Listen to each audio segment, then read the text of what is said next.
Captain Jack Morrison stood on the bridge of the UES Defiant watching the stars blur past through the main viewport.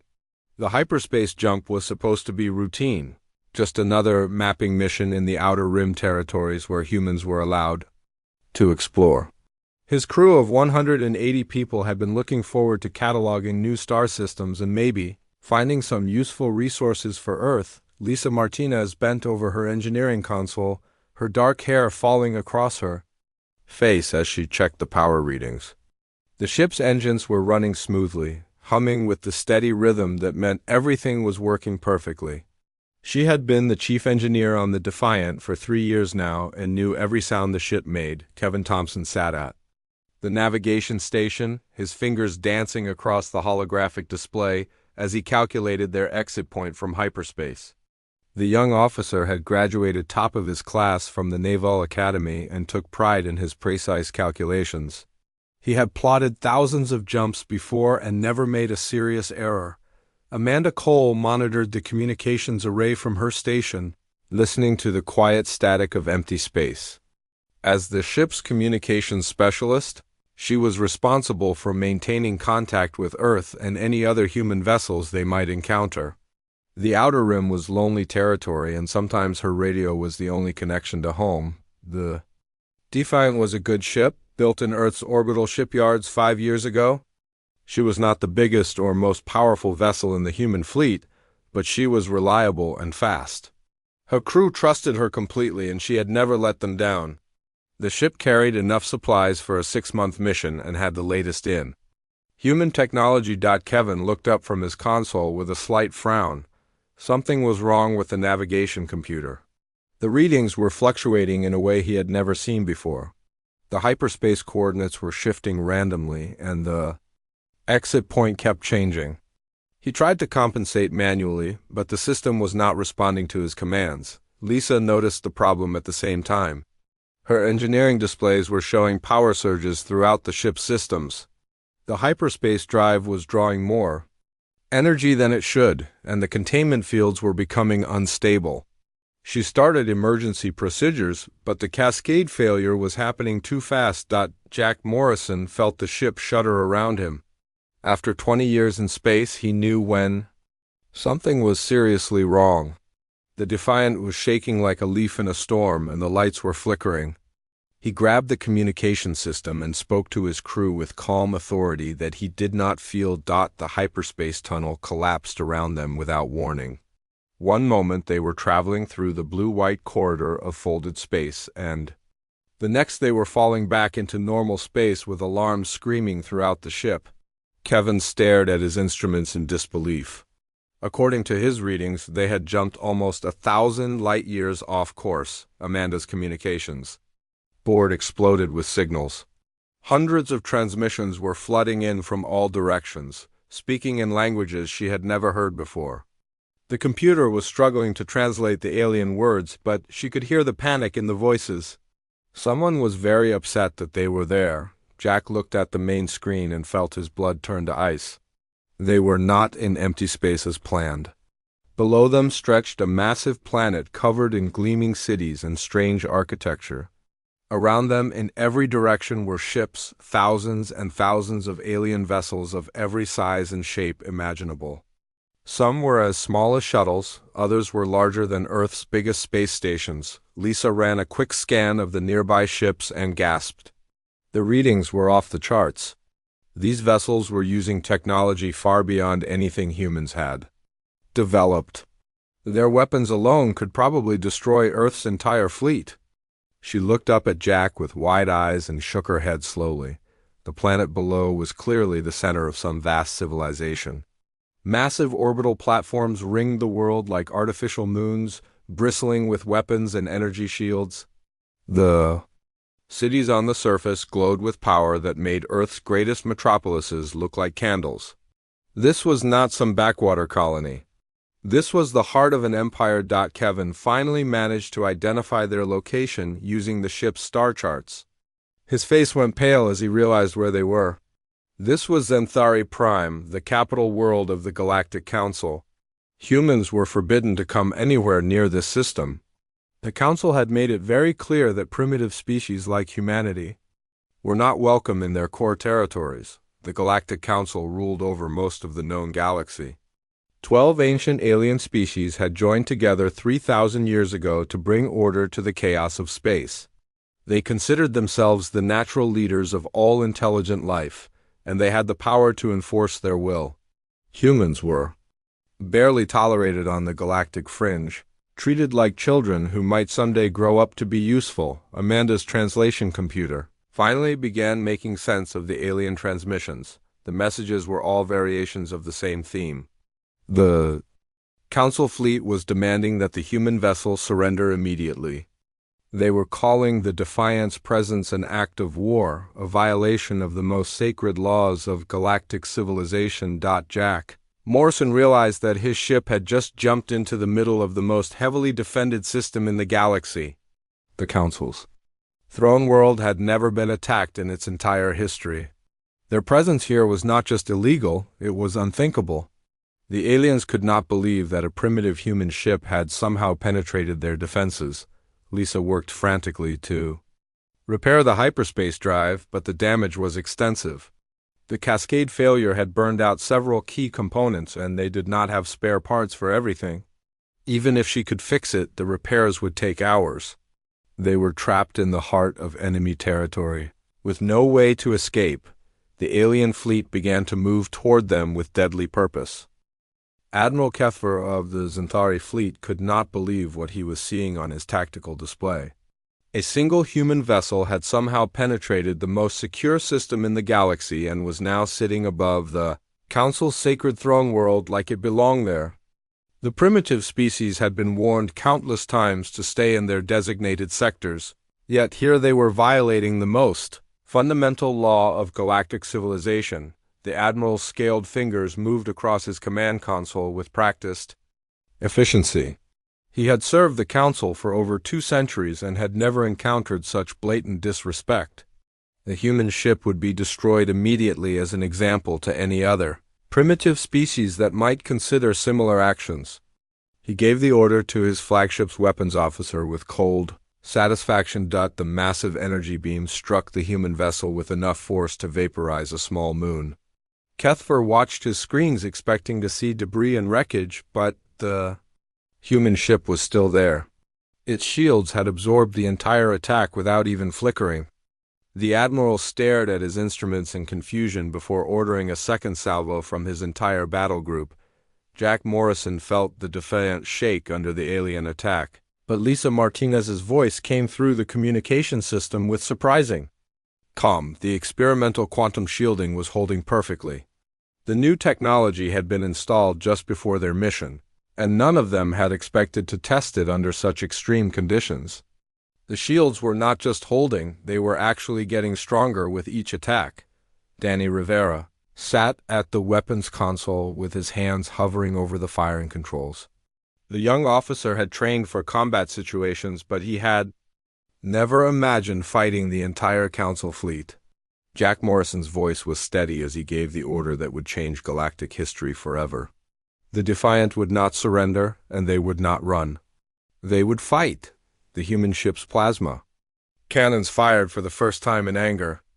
The bright blue energy beams reached out across space and struck the nearest Xanthari warship with devastating effect. The alien vessel's shields collapsed instantly, and the hull began to buckle under the assault. Secondary explosions rippled along its length as critical systems failed one after another. Dr. Helen Brooks watched her science instruments with growing amazement. The Council's technology was impressive in scale, but it was also incredibly inefficient.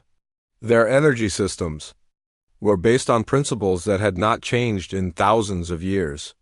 Human weapons, developed through decades of rapid innovation, were cutting through their defenses like a hot knife through butter. The Xanthari Admiral could not process what he was seeing. His flagship, the pride of the Council fleet, was taking heavy damage from a single human vessel. The primitive species was using weapons technology that should not exist. Their energy output was impossible according to everything the Council knew about physics. Yet his instruments did not lie. More Council ships moved to surround the human vessel. But Jack Morrison was already adapting his tactics. The Defiant moved with surprising speed and agility, striking at the alien formation before dancing away from their return fire.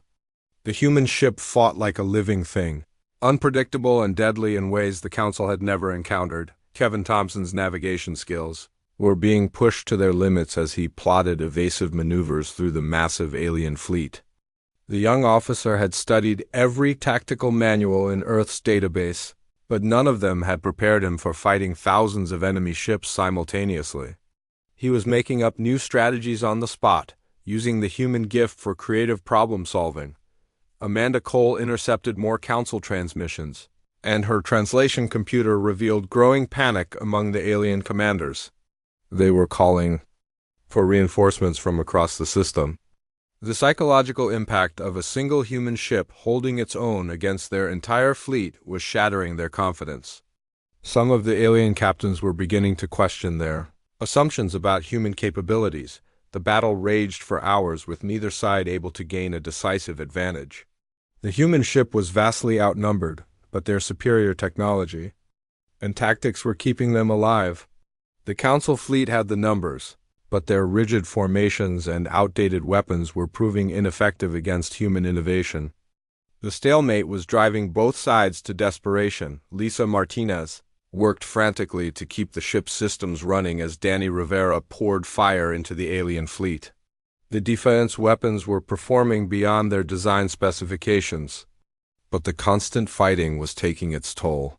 Power conduits were overloading, and the quantum shielding was beginning to show signs of strain.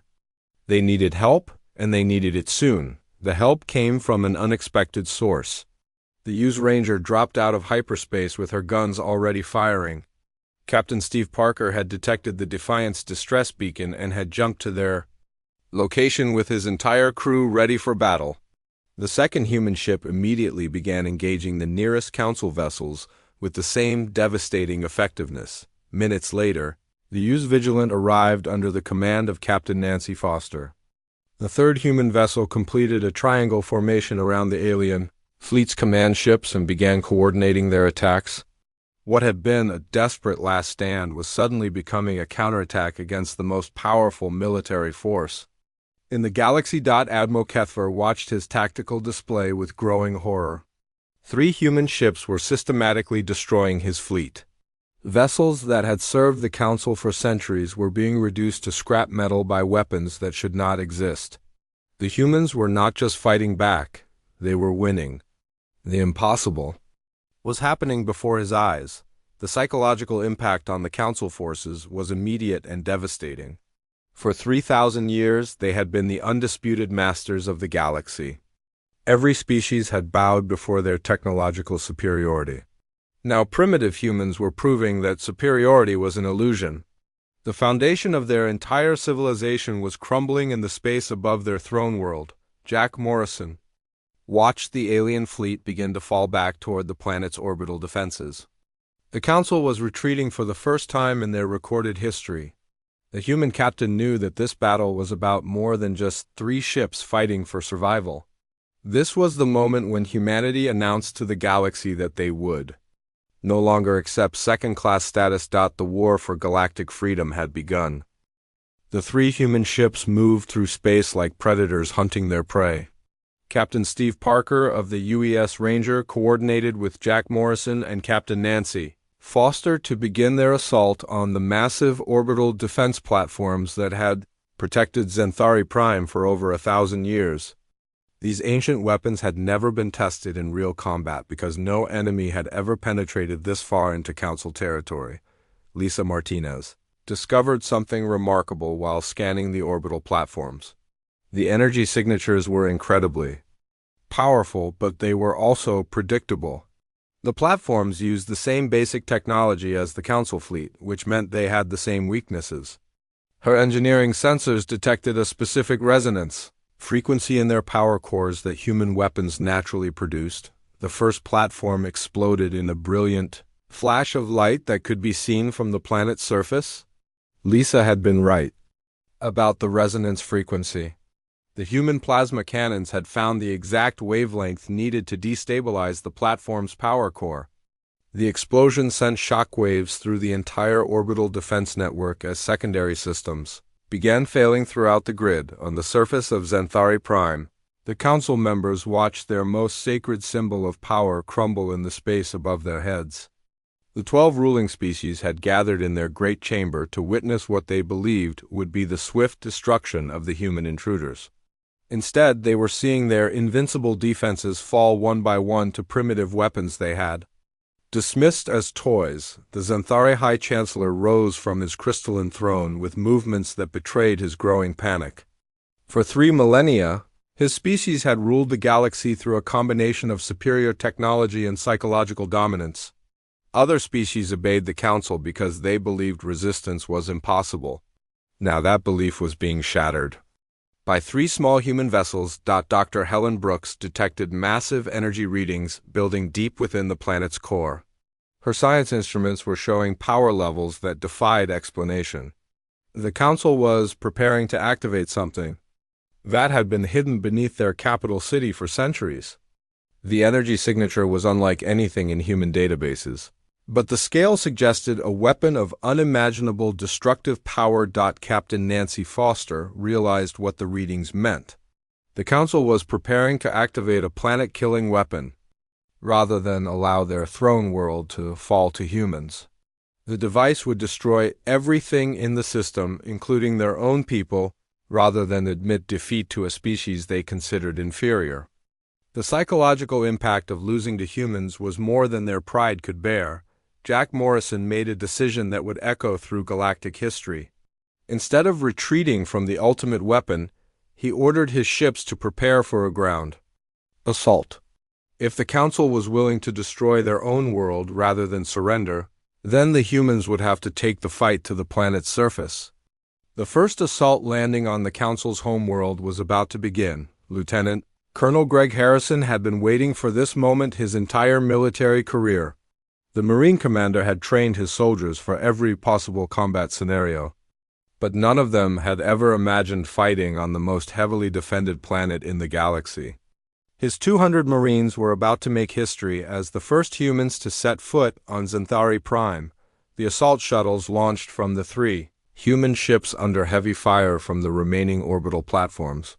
The small craft dodged through the defensive grid with the same unpredictable tactics that had served the larger vessels so well.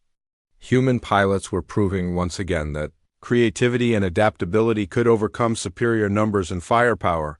The shuttles landed in the heart of the Xanthari capital city, and the Marines poured out ready for the fight of their lives. What they found instead was something none of them had expected. The Council species were physically weak compared to humans. The Xanthari soldiers who came to meet them moved slowly and tired easily. Their elaborate armor was designed more for ceremony than actual combat. Greg Harrison watched his Marines advance through the alien city with growing amazement. The Council forces were falling back at every point of contact. The species that had ruled the galaxy for 3,000 years had grown soft during their long period of dominance. They had forgotten how to fight because they had never needed to defend themselves. The Xanthari city was a marvel of architecture and engineering, but it was also a tactical nightmare for its defenders.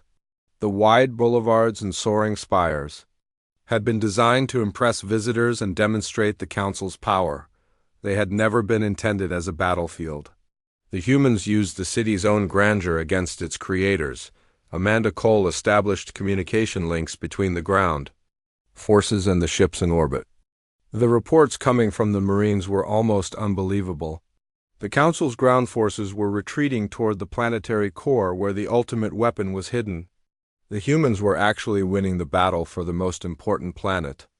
In the galaxy. The psychological impact on the Council was complete and devastating. The species that had considered themselves the natural rulers of all intelligent life were being defeated by primitives from a backwater world. Their entire worldview was collapsing along with their defenses. Some of the Council members were beginning to question everything they had believed about their own superiority. Danny Rivera continued his assault on the orbital platforms from space while the Marines advanced on the ground. The young weapons officer had destroyed more enemy installations in one day than most soldiers saw in an entire career. The human ships were systematically dismantling the defenses that had protected the Council's throne world for a millennium. Dr. Helen Brooks tracked the energy buildup from the planet's core with growing concern. The Council's ultimate weapon was almost ready to fire. The device would turn the entire system into a cloud of superheated gas, destroying everything within a dozen light years. The aliens were literally willing to commit genocide rather than accept defeat at human hands. The race was on. The Marines had to reach the weapons control center before the Council could activate their doomsday device. The fate of billions of beings throughout the galaxy hung in the balance. If the humans failed, the resulting explosion would not only destroy Xanthari Prime, but also send a message to every species in the galaxy that challenging the Council meant total annihilation. Jack Morrison coordinated the assault from his ship's bridge, knowing that the next few hours would determine the future of galactic civilization. The humans had come too far to turn back now. They would either free the galaxy from the Council's tyranny or die trying. There was no middle ground left. Lieutenant Colonel Greg Harrison led his Marines deeper into the Xanthari capital city while explosions echoed through the ancient streets behind them. The Council forces were retreating in complete disorder, abandoning defensive positions that should have been held at all costs. The humans advanced through corridors lined with strange artwork and alien symbols that told the story of 3,000 years of galactic dominance. The Marines reached the entrance to the planetary core facility. After fighting through only token resistance, the massive doors were sealed with energy barriers that should have been impenetrable, but human plasma cutters made short work of the alien technology. What the Council had considered their ultimate security measure lasted less than 10 minutes. Against human engineering. Inside the facility, Greg Harrison made a discovery that changed everything. The walls were covered with ancient records written in dozens of different languages, most of which the human translation computers had never seen before. The data storage systems contained information dating back over 3,000 years, telling the true story of how the Council had risen to power. Dr. Helen Brooks received the data transmissions from the ground team and began analyzing the historical records with growing shock. The Council's version of galactic history was a complete lie. The 12 ruling species had not been the natural leaders of galactic civilization. They had been the survivors of a devastating war that had nearly destroyed all intelligent life in the galaxy. The ancient records revealed that the galaxy had once been home to hundreds of advanced civilizations, each contributing their own unique knowledge and culture to a rich tapestry of galactic society. The Council species had been among the least advanced of these races, struggling to compete with their more talented neighbors. Their rise to power had come through treachery rather than superiority. 3,000 years ago, the Council races had secretly developed weapons of mass destruction while pretending to negotiate peace treaties with their rivals. They had launched coordinated attacks against dozens of worlds simultaneously, wiping out entire civilizations in a matter of days. The survivors had been enslaved or scattered to primitive worlds where they could never threaten Council dominance again. Amanda Cole broadcast this information throughout the galaxy using the Council's own communication networks. Every suppressed world, every enslaved species, and every being who had been told they were inferior to the Council races suddenly learned the truth. The primitive species scattered across the galaxy were actually the descendants of the most advanced civilizations. In galactic history, the psychological impact was immediate and devastating. On world after world, rebellions erupted as suppressed species realized that their oppression was based on lies. The Council's vast military machine suddenly found itself fighting on thousands of fronts simultaneously as their empire began to crumble from within. Captain Steve Parker received reports from across the galaxy as his ship's communication array picked up distress calls from Council installations everywhere. The Xanthari fleet commanders were frantically trying to respond to uprisings that were spreading faster than they could contain. The empire that had taken 3 millennia to build was collapsing in a matter of hours. The revelation explained so much about the current state of galactic civilization.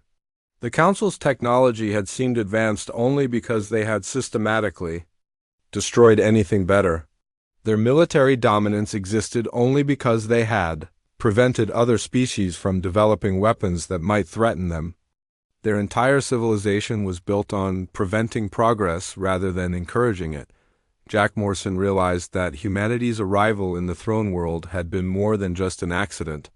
It was the first crack in a system designed to prevent any species from challenging Council authority. The humans had accidentally become the catalyst for a galactic revolution that had been building for centuries. The ground team reached the core chamber where the ultimate weapon was housed. The device was unlike anything in human experience, a massive crystalline structure that pulsed with barely contained energy. The weapon was designed to tear apart the fabric of space itself, creating a chain reaction that would destroy everything within dozens of light years. Greg Harrison's Marines found themselves facing the last line of Council defense, the Xanthari. Elite Guard was better equipped and more determined than the regular forces, but they were still no match for human tactics and training. The aliens fought with the desperation of beings who knew their entire way of life was ending. Dr. Helen Brooks analyzed the weapons control systems while the battle raged around her. The device was powered by the planet's core and controlled by a network of crystalline computers that had been running for over 1,000 years. The technology was impressive, but it was also incredibly vulnerable to the right kind of interference. The scientists discovered that the weapon's firing sequence could be disrupted by introducing chaos into its control network. The Council had designed their systems for perfect order and efficiency, but they had never considered what would happen if someone deliberately introduced randomness into their carefully balanced equations. Captain Nancy Foster coordinated the space battle while monitoring the ground assault. More human ships were arriving from Earth as word of the battle spread through human space.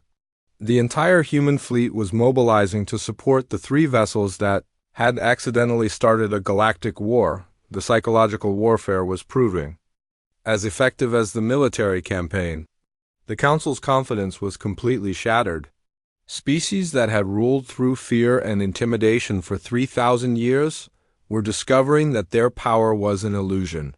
Their subjects were no longer afraid, and their military was no longer invincible. The ancient records revealed one final secret that stunned everyone who read them.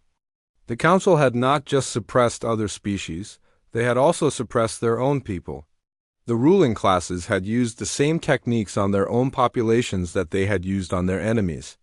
The entire galactic empire was built on lies within lies. Amanda Cole realized that the revolution was not just about freeing the galaxy from Council rule. It was about freeing everyone, including the Council species themselves, from a system that had trapped them all in roles they had never chosen. The war was becoming something bigger than anyone had imagined. The Marines reached the weapons control center just as the firing sequence began. The device was starting to build toward critical mass, and the entire planet was beginning to shake under the strain. They had minutes to prevent the destruction of everything they had fought to protect. Greg Harrison looked at the alien controls and realized that humanity's fate and the fate of the entire galaxy now rested in the hands of soldiers who had never seen technology like this before. The primitives would have to outwit the most advanced weapon system ever created. The galactic revolution that had begun with Jack Morrison's accidental jump was spreading faster than wildfire across the known galaxy. On distant worlds that had been suppressed for centuries, species that had forgotten their own history were suddenly remembering who they had been before the Council's rise to power. The psychological chains that had bound them for 3,000 years were breaking one by one. Lisa Martinez worked frantically on her engineering console while the planet shook beneath them. The ultimate weapon was building toward critical mass, and she had developed a desperate plan to stop it. The device's control network was incredibly complex, but it was also centralized. If they could disable the main computer core, the entire system would collapse before it could fire. The plan required a direct assault on the planet's central processing facility, housed in a bunker 2 miles beneath the Xanthari capital. The facility was protected by automated defense systems that had never been tested against human tactics. Lisa's team would have to fight their way through technology that had been designed to stop armies, not small groups of determined soldiers. Captain Peter Walsh of the UES Liberty dropped out of hyperspace above Xanthari Prime with news that changed everything. Earth's entire fleet was mobilizing and heading for the Council's throne world. The implications were staggering. Humanity was not just defending itself anymore, they were preparing to become the dominant military force in the galaxy. Greg Harrison led his Marines into the underground complex while explosions echoed through the tunnels around them. The automated defenses were more sophisticated than anything they had faced on the surface, but they were also predictable. Human creativity was proving more valuable than alien technology once again. The facility's main computer core was a marvel of engineering that filled an entire chamber the size of a football stadium. Crystalline processors stretched from floor to ceiling, pulsing with energy that had been calculating the movements of stars for over a millennium. The system was so advanced that it seemed almost alive, responding to their presence with defensive protocols that adapted in real time. Dr. Helen Brooks analyzed the computer's structure while the Marines held off the automated guardians. The system was based on perfect mathematical harmony, with each component balanced against all the others in a delicate equilibrium. The Council had built their ultimate weapon using the same principles they had used to govern the galaxy: complete order and absolute control. The scientists realized that the system's greatest strength was also its greatest weakness. The computer required perfect harmony to function, but that harmony could be disrupted by introducing chaos into its calculations. Human thinking, with its emphasis on creativity and unpredictability, was the perfect weapon against a system designed for absolute order.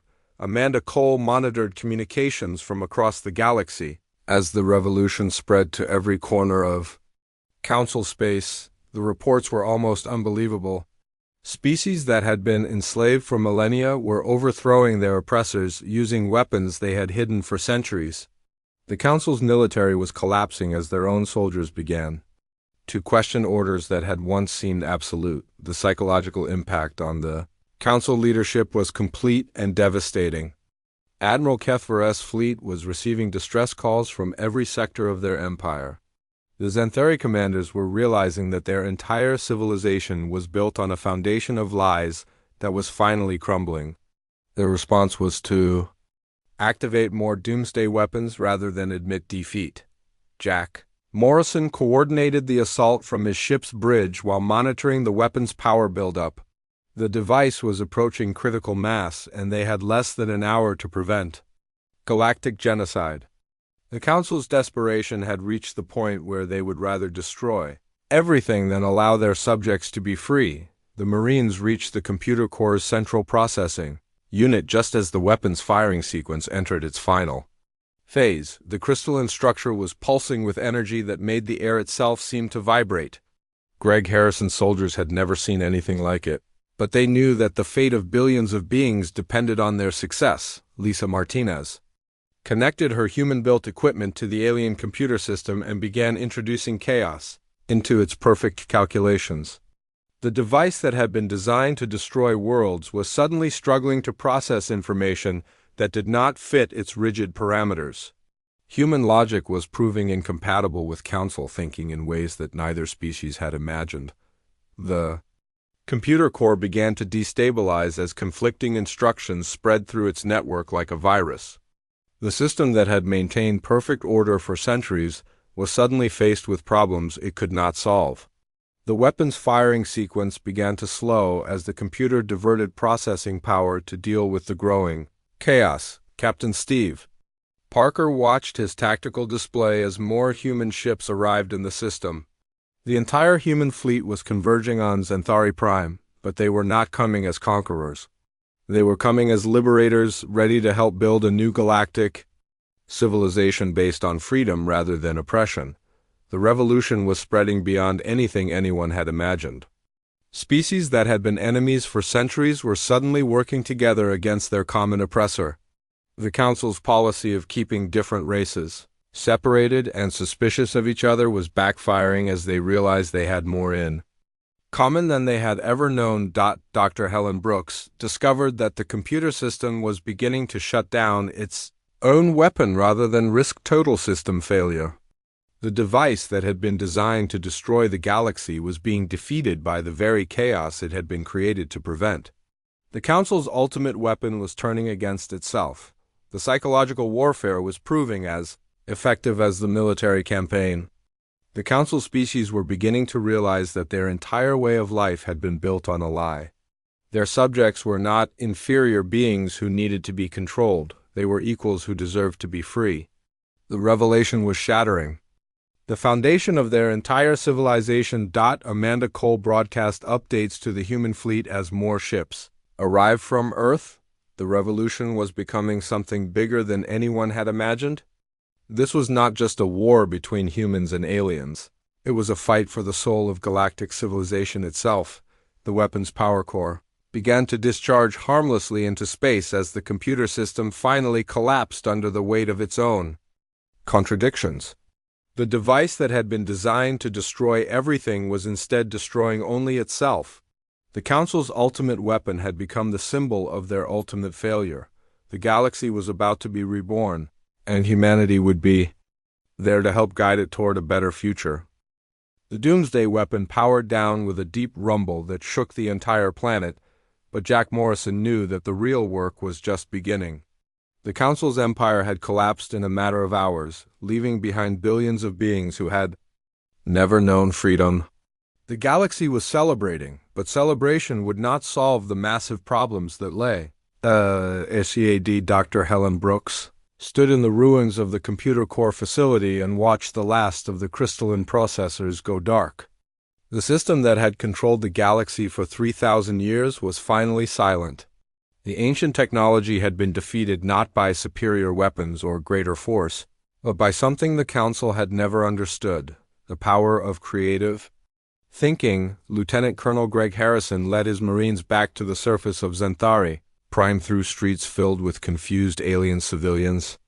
The Council's subjects had lived under strict control for so long that many of them did not know what to do with sudden freedom.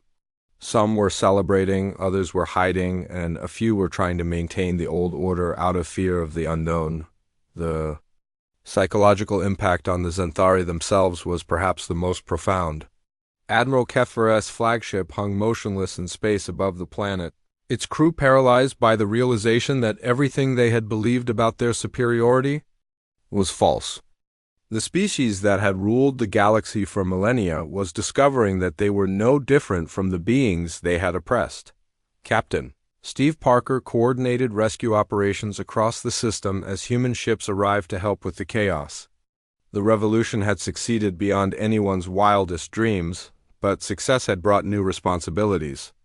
Millions of beings needed food, shelter, and protection as the old government structures collapsed around them. Amanda Cole established communication networks between the liberated worlds, allowing species that had been separated for centuries to speak to each other for the first time.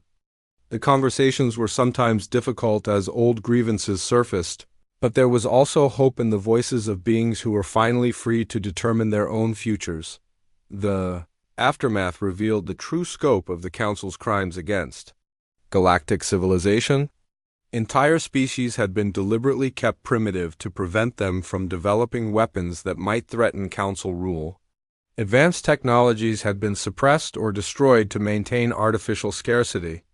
The galaxy had been held back for 3,000 years to serve the ego of 12 species who had forgotten how to grow. Lisa Martinez worked with teams of engineers from dozens of different species to restore basic services to the liberated worlds.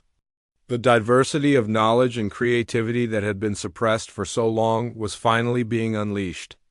Technologies that had been lost for centuries were being rediscovered and improved upon by beings who had never been allowed to reach their full potential. Jack Morrison found himself at the center of discussions about the galaxy's future. The human captain who had accidentally started a revolution was now being asked to help design a new form of galactic government. The irony was not lost on him that a species the Council had considered primitive was now being looked to for leadership. The proposal that emerged from these discussions was radical in its simplicity. Instead of rule by the strongest or most advanced species, the new government would be based on cooperation and mutual respect. Every species would have a voice in decisions that affected them, and no single race would be allowed to dominate the others. Dr. Helen Brooks suggested calling the new organization the Galactic Federation, and the name stuck. The Federation would be built on principles that the Council had never understood, that diversity was strength, that freedom led to progress, and that cooperation achieved more than domination ever could. The psychological transformation of the galaxy was as important as the political changes. Species that had accepted their supposed inferiority for thousands of years were suddenly discovering their own capabilities. The technological and cultural renaissance that followed was unlike anything in galactic history. The Council species themselves were not destroyed or enslaved as they had feared. Instead, they were invited to join the new Federation as equals. Some, like Admiral Keffer, struggled with the loss of their privileged position. Others embraced the chance to contribute to something greater than themselves for the first time in their lives. Captain Nancy Foster oversaw the establishment of the Federation's first joint military command, with officers from dozens of species working together to protect the new democracy. The diversity of tactics and technologies made the Federation fleet far more effective than the Council's forces had ever been. The transformation was not without its challenges. Centuries of oppression had left deep scars, and some species found it difficult to trust their former enemies. There were conflicts and misunderstandings as beings who had never worked together learned to cooperate. But there was also hope and determination to build something better. Kevin Thompson's navigation skills became crucial as the Federation began exploring regions of space that had been forbidden under Council rule. New worlds and new species were discovered, all eager to join a galactic community that welcomed diversity rather than suppressing it. The Federation's capital was established on a neutral world that had never been part of the Council's empire. Representatives from hundreds of species gathered in a great assembly hall to debate and vote on the laws that would govern their new civilization. The sight of former enemies working together peacefully was a powerful symbol of how much the galaxy had changed. Jack Morrison stood before the Federation Assembly and reflected on the journey that had brought them all to this moment. A simple navigation error had led to the liberation of an entire galaxy. The human traits that the Council had dismissed as primitive had proved to be exactly what the galaxy needed to break free from stagnation and fear. The galaxy was finally free to reach its full potential, and humanity had earned its place not as conquerors but as the species that had shown others how to be free. The Council had never recovered from Jack Morrison's accidental jump into their throne world, but neither had the galaxy. Both had been transformed forever, and the universe was better for it.